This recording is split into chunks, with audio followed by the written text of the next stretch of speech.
you've got that you can save your files that you need to be familiar with in order to come back to the project that you're working on and also to submit it in the correct file format.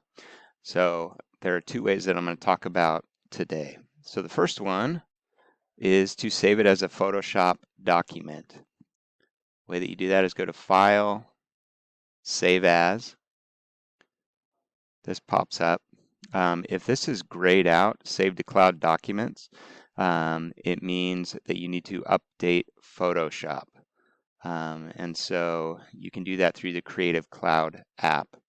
But in this case, so by default, Photoshop is the format that you want to save it at. So you can and you should save it to your Google Drive.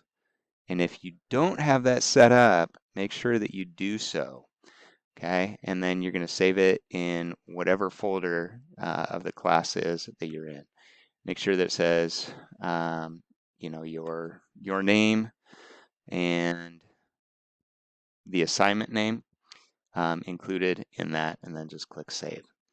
I would recommend doing that right at the beginning because then you can go back to it.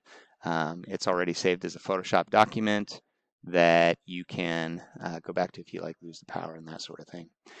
Best practice though is to save it to the cloud. Definitely update that if it needs it. The other way is when it comes time to turn in, you're going to need to save a copy so that you can save a copy in the format that you need it in. So right now the format is Photoshop, and so what you need to do is change that, in this case, to JPEG, and then click Save.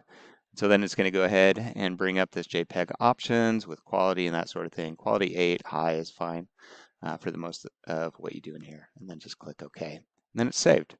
So two ways to be familiar with, and those are the two ways that you should do it, unless that particular assignment gives you another way. Always make sure that you read the directions on the assignment to make sure that you're saving as needed.